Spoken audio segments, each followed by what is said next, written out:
భక్తులారా, ఆంధ్ర మహాభారతం ఆది పర్వం షష్ఠాశ్వాసంలో ఉన్నాం. నిన్న మనం 54వ పద్యం వరకు చదువుకున్నాం. ఈ రోజున 55 నుంచి కొనసాగిద్దాం. మరి అధీనం కాక ఉత్తమ క్షత్రియ ప్రవరోపభోగ్యమైన అంగరాజ్యంబుని కర్హమగునే.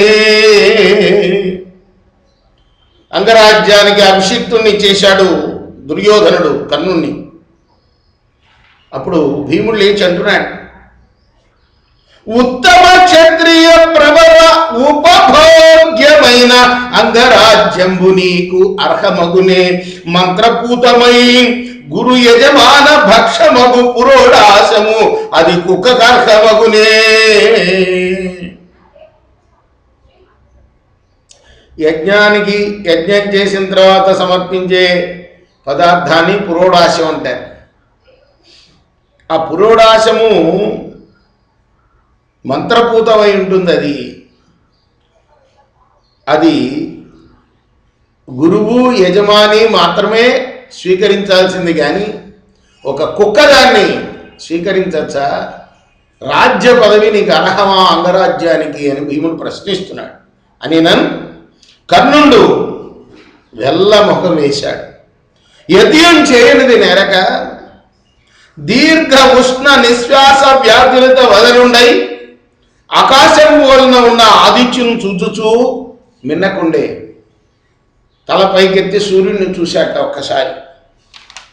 అంతా అంతర్విహితుండైన కర్ణుని చూచి భ్రాతృ పద్మవన మధ్యంబున నుండి దుర్యోధన మదాంధగంధ సింధురంబు వెలువడి వచ్చి కడు అలిగి భీమునకిట్లనియే. ఆ సమయంలో దుర్యోధనుడు వచ్చాట. వచ్చి భీముడితో అంటున్నాడు, అనిలజనీకిట్లని పల్కను తలపను నగునే లేడి కనుపున పులి ఉట్టునే ఎట్టి దివ్య తేజంబున వాడు అధా మాన్వయమున పుట్టునే చెప్పుమా. ఏమనుకుంటున్నావు? కర్ణుడంటే సుతకులంలో పుట్టాడు అనుకున్నావా? ఖచ్చితంగా పుట్టి ఉండడు అంటాడు దుర్యోధనుడు. లేడి కలుపున పులి పుడుతుందా ఎక్కడన్నా? లేడి కడుపున పులి పుట్టునే సామెత ఏంటో నాకు అర్థం కాదు. పులి కడుపున లేడి పుట్టునే అనాలి, కానీ లేడి కడుపున పులి పుట్టునే అన్నారు ఇక్కడ. మీ పుస్తకంలో కూడా అదే ఉందా? మీ దగ్గర ఉన్న పుస్తకాల్లో కూడా సూరుల జన్మంబు సురల జన్మంబులు ఏరుల జన్మంబు ఎరుగనగునే. ఇదొక సామెత లాంటిది. సూరుల యొక్క అంటే పరాక్రమం గల వాళ్ళ జన్మము, దేవతల యొక్క జన్మము ఏరులు. ఏరులు అంటే ఎప్పుడు పారేవి ఏరులు అంటారు. అంటే ఎప్పుడు పారే నదుల్ని ఏరులు అంటారు యాక్చువల్గా. మరి అటువంటి వాళ్ళ యొక్క పుట్టుక ఎరగ నగునే తెలుసుకోవాలా? మొగిని దదీచి అమ్మున పుట్టదయ్యనే. అక్కడ ఏముంది తర్వాత? వాసవుడు అంటే ఇంద్రుడు. వాసవ ఆయుధమైన వజ్రము. ఇక్కడ చిరిగిపోయింది పేజీ కొంచెం. ఇక్కడ అంటే ఇదొక కథ. ఉత్తరాసుని చంపడానికి ఎంత ప్రయత్నం చేసినా దేవతల వల్ల కాల. అప్పుడు దదీచి మహాముని దగ్గరికి వెళ్ళి ఆ దదీచి మహాముని యొక్క ఎముకలతోటి వజ్రాయుధాన్ని చేసిస్తే ఆ వజ్రాయుధాన్ని అంటే ఆయన చనిపోయి ఆయన ఎముకల్ని తీసుకెళ్ళండి అని ఆయన చెప్తే ఆత్మత్యాగం చేస్తే ఆ ఆయుధం, ఆ ఎముకలతోటి తయారు చేసిన ఆయుధమే అదే వజ్రాయుధం ఇంద్రుడి దగ్గర ఉన్నది. అది గుర్తు చేస్తున్నాడు. దధీచి యమ్మున పుట్టదయ్యనే. వాసవ ఆయుధము. వాసవుడు అంటే ఇంద్రుడు. ఆయుధమైన వజ్రము. మరియు గాంగేయుడన ఇంకా చెప్తున్నాడు ఉదాహరణలు. గంగేయుడు భీష్ముడు ఎట్లా పుట్టాడు? కార్తికేయుడు ఎట్లా పుట్టాడు? సుబ్రహ్మణ్య స్వామి. ఆగ్నేయుడనా రౌద్రుడనగా శరవణోద్భవుండనా గుహుందద్భవల్యడే శరస్తంభ జన్ముడుగాడే ధర్మవిధుడు కృపుడు ఘట సంభవుడుగాడే. మనం చదువుకున్నాం వీళ్ళ కథలన్నీ కూడా, మళ్ళీ చదవక్కర్లు. ఇక్కడ కృపాచార్యులు ఎలా పుట్టాడు, ద్రోణాచార్యులు ఎలా పుట్టాడు, వరుడు ద్రోణుడు విప్రుల వలన పుట్టరైరే సక్షత్రియ ప్రభులవని గావకడిగి మీ జన్మముల ఇట్లా కాదు వినగా. అసలు క్షత్రియులు ఎలా ఉంటారు నీకు తెలీదా, బ్రాహ్మణుల వల్ల పుట్టారు కదా అంటున్నా. పరశురాముడు క్షత్రియులందరినీ కూడా మట్టు పెడితే బ్రాహ్మణుల వల్ల కలిగారని మనం చదువుకున్నాం ఇదే పురాణంలో మొట్టమొదట. కాబట్టి నువ్వు కర్ణుడి పుట్టిక గురించి విమర్శిస్తున్నావా? వాణి తోడి సూర్యుడు అతను, కాబట్టి రాజ్యానికి అర్హుడు. అలా నేను అంగరాజ్యాన్ని ఇచ్చాను, పరాక్రమంలో అగ్రగణ్యుడు కాబట్టి అర్జునుడిని కూడా ఢీకున్నాడు కాబట్టి ఓడించగలిగాడు కాబట్టి నేను ఇచ్చాను. వాణి తోడి దేవి దివ్యరక్షణ లక్షితుండును సహజ కవచ కుండల మండితుండును. ఈయనకి పుత్రత్వంతోటే సహజమైన కవచ కుండలాలు వచ్చినాయి. ఇంతకన్నా గొప్పవాడు ఎవరుంటాడయ్యా? ప్రకృతి పురుషుండు కాడు తన బాహుబలంబున ఈ అంగరాజ్యమునక కాదు సకల మహిరాజ్యమునకు అర్హుండు. ఒక ఈ అంగరాజ్యానికి ఏమిటయ్యా? ఈ భూమండలం అంతా కూడా పరిపాలించగలవాడు కర్ణుడు. మరి ఏమనుకుంటున్నావు? అనుచున్న ఎంత ఆదిత్యుండు అస్తగతుండయ్యాడు అంటే సూర్యాస్తమయం జరిగింది. సూర్యాస్తమయం తర్వాత ఏ కార్యకలాపాలు అస్త్ర విద్యలు అవన్నీ కూడా ఉండవు. అప్పుడు అస్త్ర సందర్శన రంగంలో వెలువడి దుర్యోధనుడు కన్నును తోడుకొని కరదీపికా సహస్రముతో, కరదీపికలు అంటే ఏంటి? కరం అంటే చెయ్యి, దీపిక అంటే దీపం. చేతిలో కాగడాలు కొట్టుకుంటారనమాట. చీకటి పడంగానే సహస్రం 1000 కాగడాలతోటి పక్కన తీసుకెళ్ళాట ఊరేగిస్తూ అన్నమాట. ఆయన్ని తన నిజ మందిరమున కరిగే ఎవరిని తీసుకొని? కర్ణుడిని తీసుకొని. పాండవులను భీష్మ ద్రోణ విదుర కృపాచార్యులతో తమ తమ నిజ నివాసములకు అరిగింది. కుంతి అంత సహజ కుండల వచాభిరాము కర్ణు చూచి రవి సమాను ప్రచ్చభిజ్ఞ నెరిగి ప్రథమ పుత్ర స్నేహమేరుక పడక ఉండ ఇంతి ఉండే. ఈమెకు తెలుసు కర్ణుడు తన కొడుకని తెలుసుకున్నది. సహజ కవచ కుండలాలు చూసింది కదా, తెలుసుకొని కర్ణును చూచి రవి సమాన తేజత్వం కనపడింది అతనిలో.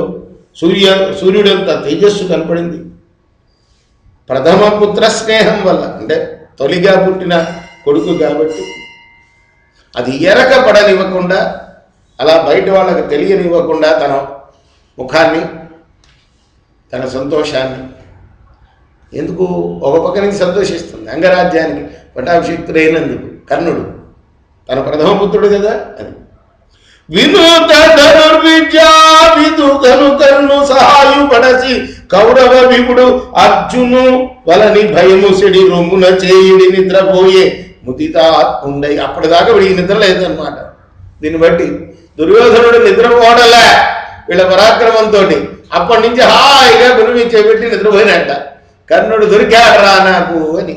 అది అంతా ప్రభాత సమయం బా ఆచార్యుడు శిష్యుల నెల రావించి నాకు గురుదక్షిణ అయిందరినా అందరూ మ్రొక్కి ఎదురు నిలిచి మీకు ఎద్దిష్టము చెట్టుండరిన విని అవివేక కారణ దారుణైశ్వర్యావలిప్తుండైన ద్రుపదును ఒడిచిపట్టి చెండు ఇదే నాకు గురుదక్షిణ అని పంచినా. అది తెల్లారింది. అస్త్ర విద్యా ప్రదర్శన అయిపోయింది, అందరితో మూసింది. మరుసటి రోజు తెల్లారింది. శిష్యులందరినీ పిలిచాడు గురువుగారు ద్రోణాచార్యులు. నాకు గురుదక్షిణ ఇవ్వమన్నాడు. అందరూ మొక్కి నిలిచారు ఆయన ఎదురుండా. మీకు ఏది ఇష్టమో చెప్పండి, అది తీసుకొచ్చి ఇస్తాము అన్నారు. మీకు ఎంత ఇష్టమో చెప్పుండరని విని ఆయన ద్రుపదుల్ని కట్టేసి పట్టుకరండి అయ్యా, అదే నా గురుదక్షిణ. ద్రుపద మహారాజు వల్లేని రాజనందరులెల్లరూ సమగట్టి రథములెక్కి దిశలు భేదిల్లగ గర్జిల్లి నిశా తోర్నిస్థిత కృపాణ కార్ముకోజ్జత కరులై వాళ్ళ విల్లులు ధరించారు. రాజకుమారులందరూ కూడా ఒక్కసారిగా బయలుదేరారు. ఎక్కడికి? ద్రుపద రాజు పట్టణానికి, ద్రుపరాజును పట్టుకురావడానికి.